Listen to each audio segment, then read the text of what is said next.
This is KTVO's Good Morning Heartland.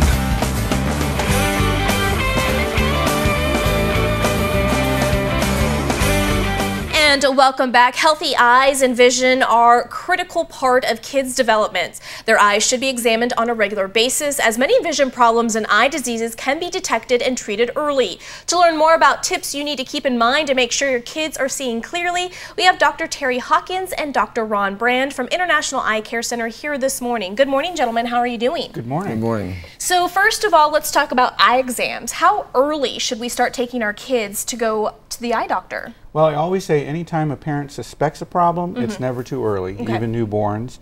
The first exam usually is when they start school, 4 or 5 years old. Okay. The visual system's still developing at that age. All right. Now let's go ahead and talk about the eye exam itself. It's actually a little bit different from when I go to the eye doctor. I know that usually, they ask me if it's blurry or clear, or, what's the smallest line I can read on the board. But it's actually different for the kids, right? Yeah, we do a lot of stuff with the kids that don't require any knowledge of letters. I've got some graphics here of targets, if they can identify a hand and a bird, and okay, perfect. Then as long as they can just sit and let us look at their eyes, we can really learn quite a bit about them. And so what are some other, you brought some gadgets over here, so what are some other ways? I'll let Dr. Hawkins tell you about his These are bird. just some, we have little toys to try to keep children's attention. And this is a retinoscope, which is a very useful instrument in determining if a child needs glasses, because when you check an adult over, you ask them, which is better, 1 or 2, and finally zero in on a good lens. But children cannot do that. So this little gadget with reflexes coming from the pupil, you can identify and give them glasses if they need it. So you can check a 2-year-old and give them glasses if they should require it. Wow, interesting. Now you also have brought this. Do you actually do color tests for younger Color kids? vision testing. If they know the numbers, they can tell what they are. If they don't, they can kind of trace the lines. This is depth perception. If they have good depth perception, that fly looks in 3 dimensions, and the wings seem to float above the page there. So they're very accurate tests about binocularity and how well their eyes are working together. So we can learn an awful lot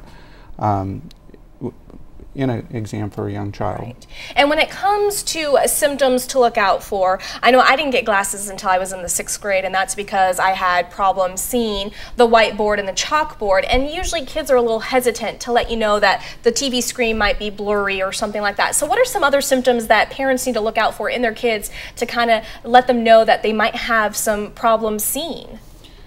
Well, for the parents, I find that what brings them in for nearsightedness is they'll notice the kids squinting at the TV or holding their books closer than they think they should. For farsightedness, much more difficult to pick up just at home, because the kids, it has to do more with strain instead of being able to see, and that would have more to do with fatigue. All right, interesting. So once we see any of these symptoms, the best thing to do is obviously set up an eye doctor appointment, correct? Yeah, we can tell a lot. Yeah. Okay. All right. Now let's go ahead and talk about when it comes to some common eye problems that we might see in younger kids, and how are they treated if caught early? Well, the ones you always hear about, vision, the nearsightedness, the farsightedness, and what we're doing is helping their eyes develop properly, because each eye has to be stimulated and they have to work together to learn to work together. Unfortunately, there are some more serious things we see sometimes that you don't hear about. Dr. Hawkins is a pediatric neurologist, so he's seen a lot over the years. And what are some of those? Well, the most common thing, which occurs in 2 to 3% of all children, is a lazy eye. And there's several things that can produce a lazy eye. The main thing is that if the eyes are slightly crossed, the brain cannot fuse these 2 images, so it ignores one. And if this is ignored over the years, the nerves going to the brain do not develop, and so you have a permanent loss of vision in that eye. The other thing is, if there's a big difference between the 2 refractive errors, in other words, usually if you're nearsighted in both eyes, you're nearsighted in both eyes, and if you're farsighted in both eyes, you're farsighted. But if one is farsighted and one is nearsighted, the brain cannot fuse those, and one of those eyes becomes a lazy eye.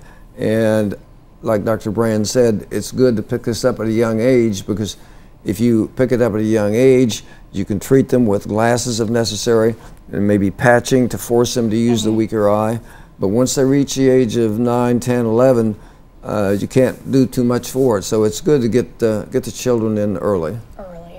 Now let's go ahead and start talking about some glasses and contacts. I know nowadays kids are getting younger and younger when it comes to contacts, and it might be because of personal preference, or maybe they're really active in sports and they can't wear glasses. Do you recommend younger kids wearing contacts, or is there a certain age when it's starting to be on the safe side? Yeah, oh, they love them, and the contacts today are much easier to care for than even 10 years ago. And they do provide better vision for sports, especially anything with a helmet or anything that requires peripheral vision. And we see interest at a very early age. For those that can't wear contacts and do sports, they have very strong protective sports goggles that are practically indestructible. And they even have a little strap on there, so that way it sits tightly, nicely snugged on their head and doesn't break or anything like that.